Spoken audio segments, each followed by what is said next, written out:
vi, né? Eu conheço o pessoal da Brado, que é um... Vira e mexe, me xingam aí. Eles adotaram aquela coisa do Olavo, muito de, tipo, na hora de xingar, querer ser muito pesado e tal. Mas agora eles vão fazer uma análise sobre a montagem do partido, tá? Se organizar, ter um partido, nunca conseguiu, sabe por quê? Só tem retardado à frente, só tem débil mental. E hoje nem existe mais esse movimento conservador. Foi deturpado. Não, existe um movimento conservador. Que é incipiente, infelizmente. Eu não existe. sei se eles por estão exemplo, falando em termos mais abertos de um movimento conservador, ou eles estão falando do movimento conservador. Eu preciso lembrar disso porque no ano de 2019, o Eduardo Bolsonaro veio com o MBC, o Movimento Brasil Conservador. E esse MBC começou a ser usado, se o Rizzo lembrar, como local para receber assinaturas do partido de informação deles, que era o Aliança pelo Brasil. Então eles tentaram fazer, a gente era o MBL, aí eles eram o MBC. E eles tentaram copiar, tanto que eles usavam o MBC nas manifestações bolsonaristas. Botaram grana naquela merda, tá? Imprimiram um monte de coisa, criaram. E aquela coisa, você quer ser o MBL, você tem apoio do presidente da república, você tem dinheiro infinito ali no negócio, você tem endosso dos caras e você não consegue. Por isso que os caras acreditam que nas teorias conspiratórias de que o MBL tem dinheiro do George Soros ou dos irmãos Koch. Porque, mesmo com meios de ação, eles não conseguem. Um movimento que poderia ser forte hoje foi deturpado pelo bolsonarismo. Falando essa falha do MBL que você quiser, eu critico, principalmente na época da pandemia, do que eles defenderam, aquele absurdo do Estado controlando, obrigando as pessoas a tudo aquilo que você já sabe. Mas uma coisa a gente não pode negar, a organização deles. E o bolsonarismo é engraçado porque eles vivem numa bolha assim. Essa bolha leva ao fracasso. 2024 foi o grande exemplo. A gente estava aqui inclusive na bolha também, vendo que tá no mainstream e tal. E o MBL a gente não fala muito, a gente não vê, eu não sigo pessoas do MBL. Agora eu tô seguindo, desde a eleição comecei a seguir para saber o que eles estão fazendo, falando. Mas até então, até a eleição do ano passado eu não seguia. Deu o dia da eleição, a quantidade de vereadores que eles fizeram em todo o Brasil. Falando do Bolsonaro, viu? Que eles chamam... A crítica deles é diferente da nossa, né? Eles acham, por exemplo, que o Bolsonaro tentou dar um golpe, que o Bolsonaro era fascista. É uma crítica não, a mais... gente nunca falou que o Bolsonaro é um fascista. O Bolsonaro tentou dar um golpe, sempre tentou, sempre pensou esse horizonte golpista. E assim, bom, hoje vocês, mas muitos outros, né, são anti-Bolsonaro. Vocês dariam a chave, né, ao Bolsonaro, você e os militares aí tenham meios de ação aí pra fazer o que quiser. Nem fudendo. Mas nem fudendo, até porque eu já fui parecido pra esses caras. Mais parecida com a da esquerda. Não é parecida com a da esquerda. A esquerda jamais falei que o Bolsonaro é um traidor, vagabundo, que destruiu a luta das ruas contra a corrupção, se colocando de 4 ali pro STF, com o Flávio desmontando a lava-toga. Quem alterou a correlação de forças que beneficiou a esquerda foi o Bolsonaro. A gente sempre denunciou isso. Nossa, essa crítica, você não vai ver nenhum esquerdista fazendo. O esquerdista só finge que essa discussão não existe. A gente fala que o Bolsonaro é frouxo, que nunca teve capacidade de absolutamente nada. A gente também fala, mas a gente fala que o Bolsonaro é frouxo, é burro e corrupto. Porque a burrice, ela não vai só se manifestar, vamos dizer, nas decisões burras que ele toma enfrentando o Xandão. A burrice acontece na pandemia, porque senão a gente vai fingir que o Bolsonaro não fez nada de errado na pandemia. E assim, durante a pandemia, cara, eu vou discordar, assim, parece que a gente falou alguma coisa errada na pandemia. Não, na pandemia, a decisão que todos os estados e a experiência de todos os lugares que passaram por epidemias e pandemias aí nos últimos 100 anos foi de resguardar e se proteger. E vai pra casa, se protege. É isso. Política do resguardo e da proteção. Foi assim. Passa do ponto. Lógico que passa do ponto. Lógico que o estado passa do ponto. Mas quem disse que nós vamos endossar todas as passagens de ponto, como aquelas pessoas que querem ficar usando, sei lá, ano de 2022, 2023, vão ficar usando máscara. O galera que criou a ideologia, né, do especialista e tal. Não. Calma aí.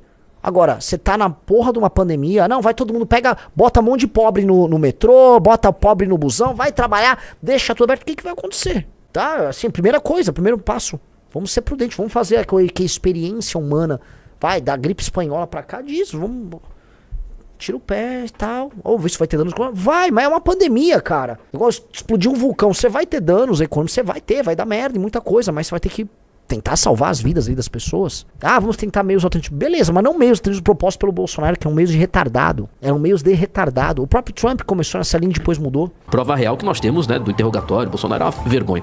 Mas resumindo a história... Mas o lance é, o Bolsonaro, o Bolsonaro foi burro também na pandemia. Foi retardado também na pandemia. Bolsonaro é uma vergonha. Mas resumindo a história... O MBL cresceu silenciosamente.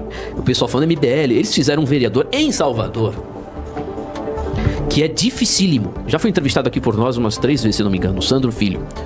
O Sandro, vereador do MBL. Você viu o Sandro em alguma manifestação do 7 de setembro aqui no Farol da Barra?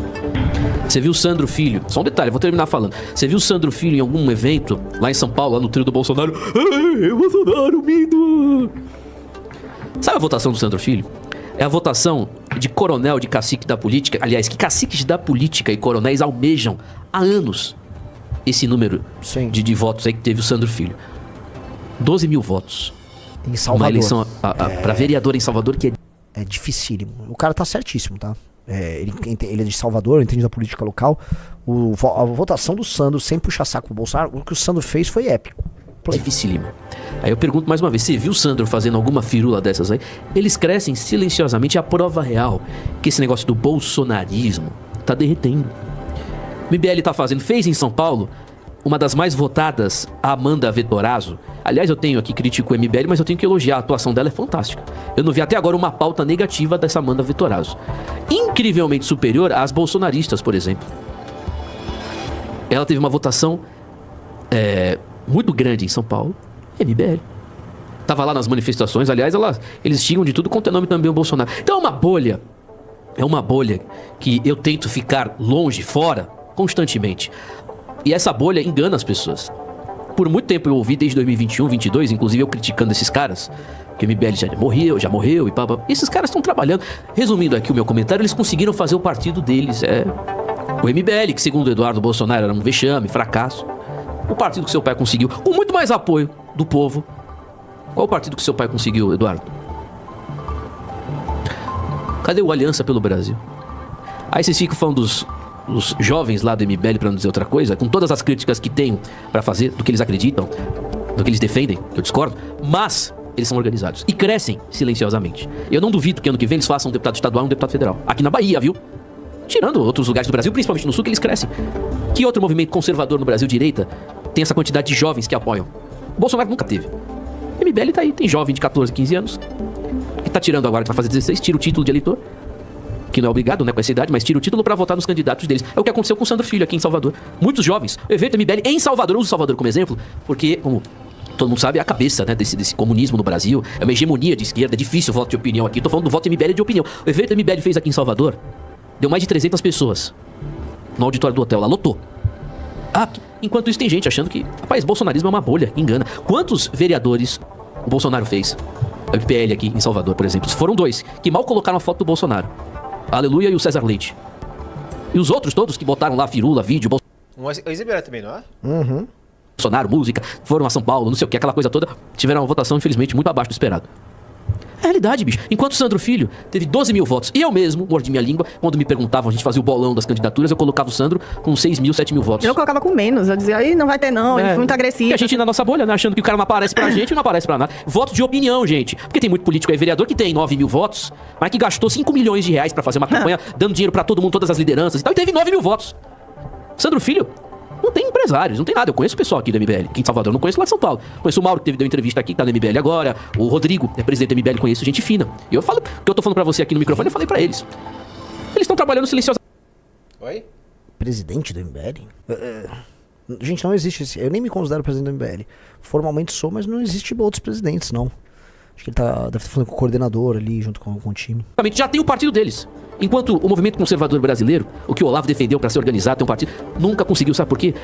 Só tem retardado à frente, só tem débil mental. E hoje nem existe mais esse movimento conservador. Foi deturpado. Existe um movimento conservador. Que é incipiente, infelizmente. Mas existe Quebrado, por exemplo, tá. Mas um movimento que poderia ser forte hoje foi deturpado pelo bolsonarismo. Não existe a representatividade política mais do movimento conservador, que na verdade nunca existiu, foi uma grande ilusão, né? Usurparam o movimento conservador para objetivos políticos, pessoais e familiares. Isso que aconteceu, né, Timóteo? E o movimento conservador apoiou ali o bolsonarismo na época porque acreditou e porque foi endossado pela ala intelectual, inclusive pelo próprio Olavo, que com certeza hoje seria um grande crítico da família Bolsonaro e do próprio Bolsonaro, sem dúvida alguma. Mas a gente está diante, Timóteo, de um fenômeno. Eu sempre venho falando, assim, eu tenho duras críticas ao MBL em diversos momentos. Não concordo com muita gente que está dentro do MBL, não concordo com muitas posturas do próprio MBL, porém, a gente precisa deixar muito claro aqui que pessoas boas existem em todos os lugares. Se a gente pegar a Amanda Vettorazzo lá em São Paulo e pegar a Sonaira, candidata bolsonarista, ou até mesmo a cubana, né? A Zoe Martins. lembrava dela, é verdade. E pega essas 3 mulheres, já que a galera gosta dessa enaltecer aí a mulherada. Gostei Bota essas do 3 argumento figuras dela, políticas é aí. isso aí. Qual é a que tem maior valor em São Paulo hoje? Qual é que tá fazendo um trabalho realmente brilhante? Quem é que tá metendo o dedo na ferida do problema do paulistano? Quem é que tá lutando por valores lá em São Paulo? É a Amanda Vettorazzo, pô. Então, assim, a crescente do trabalho do MBL é indiscutível. Eu não posso aqui ficar falando que o MBL é incompetente. Eu não posso. Eu tenho duras críticas, eu não sou MBLista. Eu sei que muita gente vai pegar esse corte aqui, eu e Timóteo falando, pra dizer que a gente virou MBL. A gente tá recebendo o dinheiro do MBL. Estamos dólares. Muitos dólares. Por isso que eu tô fazendo esse comentário aqui. Mas assim, é lamentável. Agora, o que eu tenho que reconhecer, eu tenho que reconhecer. Eu vou dizer que, recentemente, o Danilo Gentili fez vários pronunciamentos a respeito ali do Alan dos Santos. Eu vou refutar aqueles pronunciamentos que ele fez? Não tem São como. todos realistas, na íntegra, legítimos, completos de pura verdade. Eu não posso falar que não é. Porque é. Tá? É. Agora, a gente tem aqui que entender o que é um trabalho que realmente vai levar pra frente um propósito e o que não leva. Na época que levantou-se o Brasil inteiro pra assinar, pra fazer aquele negócio todo, pra abrir o partido bolsonarista, o Aliança pelo Brasil, que graças a Deus não abriu, e graças a Deus, porque seria um grande engodo hoje, teria ali a mão de muito conservador que meteu ali a mão, o corpo e a alma naquele negócio, mas que por óbvio não ia. Por quê? Porque a gente tá vendo, gente, por trás tinha uma advogada que foi colocada pra não funcionar. Não, a abertura não, do vou partido. discordar agora. Para fazer dar certo nós estudamos todos os casos de sucesso e de fracasso. E não é que a Karina Cufa foi colocada lá pra não funcionar. A Karina Cufa foi uma das cabeças da montagem e ela queria montar o partido. Ela tinha interesses diretos em montar o partido. A Karina Cufa é burra. Assim como os outros, incluindo o próprio Bolsonaro, eles são burros mesmo. Eles não entenderam muito.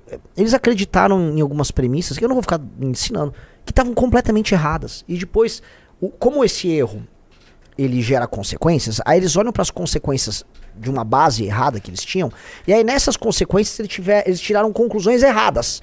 E aí tomaram mais ações burras. Então foi vamos dizer, um efeito cascata de várias decisões burras se sobrepondo a outras decisões burras. E eles nunca teriam conseguido montar o partido. Não é culpa dela. É também culpa dela. Mas assim, não se espera muito da Karina Cufa.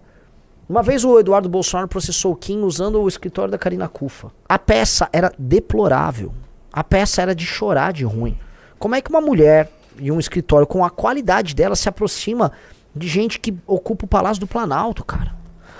O problema do bolsonarismo é um problema de capital humano de baixíssima qualidade. Então pessoas que são capital humano de baixa qualidade vão atrair outras que são capital humano de baixa qualidade. É fogo. Sabe? Foi tudo um fake. A gente teve como representação de uma pseudo-direita um elemento que não queria ter partido próprio, que não queria que o movimento conservador se alavancasse, porque sabia da sua própria Lógico que competência. queriam. Mas não ia conseguir montar. A perda de fichas deles variava de 70% a 90%.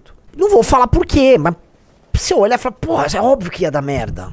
É óbvio que ia dar merda. Eu lembro de uma campanha que os bolsonistas fizeram, Riso, em que a pessoa, ela baixava as fichas, colhia as próprias assinaturas. Errado. A ficha era horrível. Aí ela ia até o cartório reconhecer a própria firma pra mandar pro cartório eleitoral. Aí às vezes ela errava detalhes ali. E mesmo reconhecer da firma, a ficha não era válida. É óbvio. Você errou. Você tá filiado, seu título não tá regularizado. Você, enfim, né? Errou. Aí, e às vezes a assinatura que pode até estar valendo num cartório, não tá valendo no cartório eleitoral. Aí não batia. Aí, o sistema, não é o sistema. Né? O que eu vou falar? Vamos dar luz pra cego. Em relação intelectual, em relação aos conservadores que o cercavam. Tanto que ele extirpou um por um. O único que sobrou tá preso hoje, que é o Felipe Martins. Perfeito. O único que sobrou tá preso hoje, que é o Felipe Martins. O resto, ele sacrificou um a um e continua sacrificando alguns poucos que ainda restam. Que graças a Deus estão em silêncio, né? Mas que estão se sacrificando essencialmente, como a Ana Campanholo, né? Que apesar de defender o feminismo, não refuta o porquê que o Bolsonaro sancionou não sei quantas leis feministas. Então a gente tem uma série de problemas ali nesse Bolsonarismo. E o MBL vem crescendo, vem mostrando em números, vem mostrando em resultado. E como o Timóteo bem disse, existem pessoas que não querem ficar nesse limbo político? Existem. Aqui na Bahia existe. E esse pessoal tá buscando quem? Tá buscando o MBL, porque tem mais consistência. Aqui na Bahia tem muito mais consistência. O movimento bolsonarista aqui é o quê? É um deputado federal que vai pra Capim Verde dizer assim, agora em dia 29 vamos ver quem está do lado do Bolsonaro. Grande merda tá do lado do Bolsonaro. Está do lado do Bolsonaro, está do lado do Kassab. Está do lado do Bolsonaro, está do lado do Temer. Grandes merda, gostei. Tá? Estar do lado do Bolsonaro é aplaudir o Temer, é ter como conselheiro pessoal o vice-presidente, o ex-presidente que era vice da Dilma Rousseff, pô.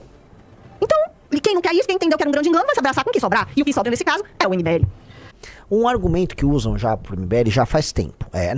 Eles são organizados. Reparou que essa meio que consolidou. Olha, o MBL, discordo muito do MBL, mas eles são organizados. Aí depois tem o União, eles são organizados, mas eles se amam internamente, eles têm um propósito, eles têm, né, uma cultura. Eu entendi. São pessoas que ficam elogiando a nossa forma, mas não o nosso conteúdo. No sentido de que, como essas pessoas pouca forma têm, né? Ou seja, eles são mal estruturados, mal organizados, o que resta é que eles são valorosos, o conteúdo deles é muito bom.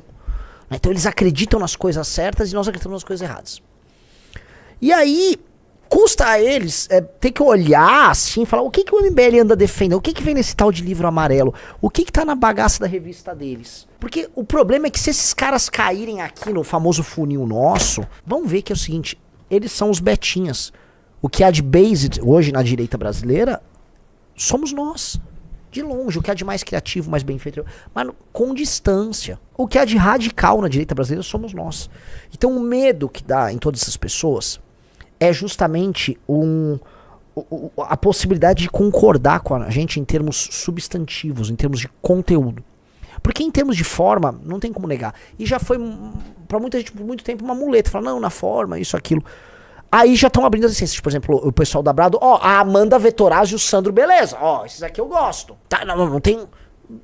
Cara, conheçam o MBL. Comprem aí uma revista Valete, quiser a gente manda.